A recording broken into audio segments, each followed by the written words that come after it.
fine. Go love Robyn. Love her the best that you can, but be honest with me. This is my recap and reaction to Sister Wives Season 19, Episode 1. Can you believe it? It's the Season 19 premiere. I'm immediately caught off guard though, because it's starting off sad and unexpected, and there's like a somber black and white screen that announces to the world that Garrison passed away in March and that this season was filmed in 2022. It says he was greatly loved and deeply missed. Is this all they're gonna say about that? That's it? I just don't feel like that's enough. Also, I mean, I'm just super upset that we're back in 2022, to be honest. In the little recap they play to catch us all up, they play all the classics we've seen a million times. The Cody and Janelle holiday argument, check. Robyn's porch scene, check. All of these are almost etched in our minds. And of course they flash back to the knife in the kidney scene too later in the episode. They just love that flashback. Also, the 3 rings. 3 rings are down. And now let's get into the official episode. So episode 1 starts with Robyn and Kody arriving to Coyote Pass, of all places. Kody says that the dream is over, and Robyn and Kody are talking about paying off Coyote Pass. Apparently, if they don't pay soon, they lose all of it. Sounds like a terrible contract that they signed, honestly. They're still talking about building houses and where theirs would be. Like, they need to just stop. But Kody doesn't even know if he still wants to build there anymore. I think the only thing stopping Kody from selling everything is Robyn and Robyn's delusion.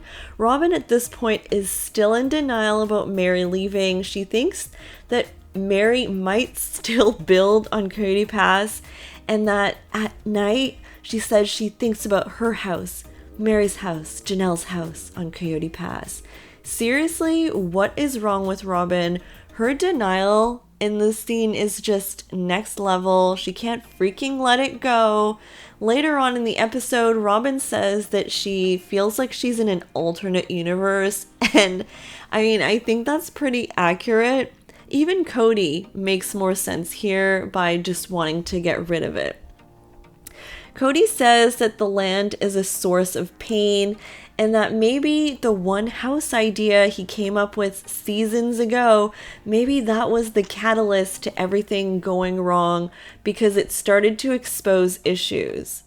By the way, there's bugs all over Robyn and it's super distracting.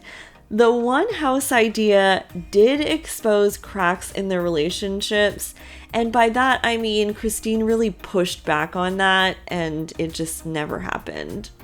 Kody says that he's basically excommunicated from the family.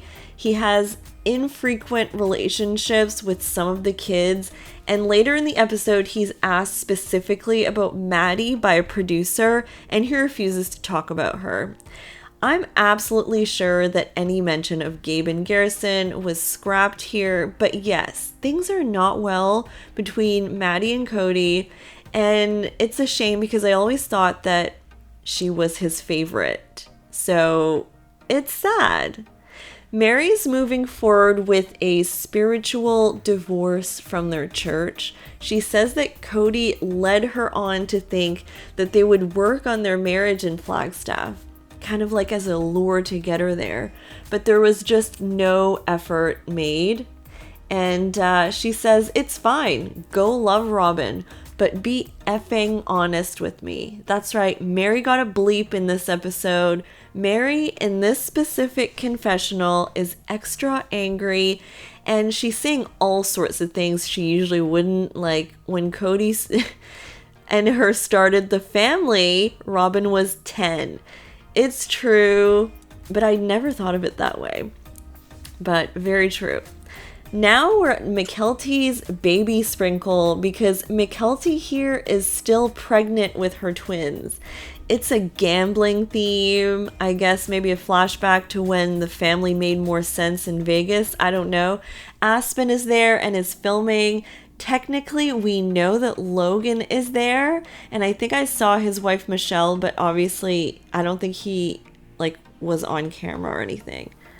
Janelle was not able to go, and Meri, it was made super clear, was not invited, because we all know Mykelti and Meri don't have a good relationship that stems from Mykelti's childhood, and everyone is nervous because Cody and Robin are coming.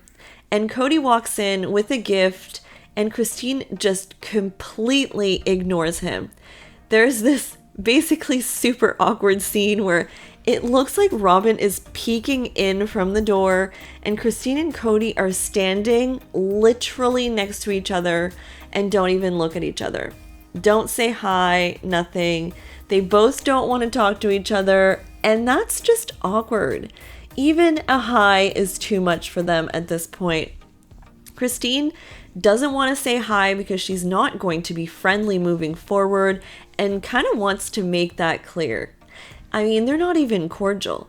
The problem is Mykelti and Tony's living room is so small that you can't really have space from someone that you're avoiding, so that makes it a lot more awkward. Kody says that Christine is doing well, but him and Robyn are not. They are having some marriage problems because according to Robyn, he thinks she's going to leave too. As predicted, things are not well in Cody and Robyn's McMansion. He's sabotaging, and Robyn is trying to speak Kody, holding on to maybe Janelle will stay. Someone really needs to fill in Robyn on how Janelle is saying she feels so free and content with Kody. Kody starts to actually cry in his confessional about how the big dream and the big happy family is over. I've not seen him cry for a long time. It is a tough pill to swallow that this family you spent years and years building just collapsed completely. And Isabel is moving from North Carolina. She was staying there with Maddie, and she's moving to Salt Lake City, and they're driving all the way there. Isabel is not moving in with Christine, but will be going to the University of Utah and living in Salt Lake. Christine says that her and Janelle have a sister wives family, and they drove in 3 days, and in Christine's words, drove like maniacs to Utah. The family is really good at helping each other move. I do have to say that. I know Christine just helped Mykelti move to North Carolina too. So Kody says that he has a fear of missing out. He feels like it's a punishment when they do things without him.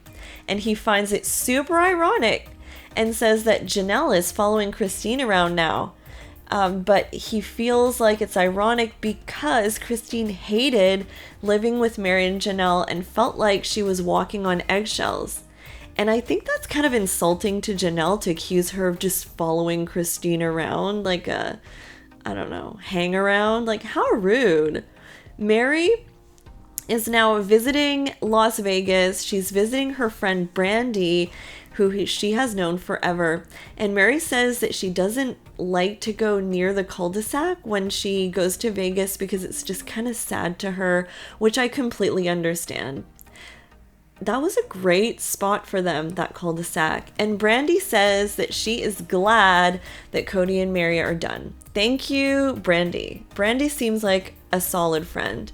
Meri says that on their wedding anniversary, it was 32 years, but they haven't been acting like a married couple in years. So, maybe she shouldn't have committed that long. Meri's especially upset at the whole thing Kody is now saying about how he never loved her, which is so brutal. Meri says when a single man meets a single woman, why would he choose to marry her and force it and not love her? It makes no sense. And actually, none of us actually believe that. I don't even think Kody believes that himself. Brandy, Meri's friend, says, so what's next then? And Meri says that Kody is now saying that polygamy is not fair to women. All of a sudden, I mean, that's so random. Meri says that she will get her land. I don't really know what that means about Coyote Pass. Is she gonna sell her land? What is she gonna do? That's gonna be really messy because all their names are on it. So I think Christine's the only one that's gonna get out of there. Brandy says that Meri is letting Kody off too easy. I agree. And Meri is super confused about what to do with pictures, ornaments, all those souvenirs from her marriage. Does she keep it? Does she throw it out? I personally think, Meri, those are part of your story, so you should probably keep it. Do you guys agree? What do you think she should do with the pictures? Burn them? I don't know. All right, guys, that's it for episode 1 of season 19 of Sister Wives. I'll be back with more recaps. Let me know what you thought of this episode. There was so many. It skipped from confessional to confessional a lot. There's a lot of cutting to confessionals the whole way through. Sometimes, they would talk about things that didn't really make sense with the scene a little bit. I don't know. That's just my own opinion. It was a good episode, though. Lots going on. I think there was also a bit about how Maddie was going to scout places to live in Montana and Janelle maybe was going to go with her or something. Obviously, that never happened. They decided to stay in North Carolina, but I mean, a big episode. Episode 1. All right, guys. Talk to you guys soon. Bye.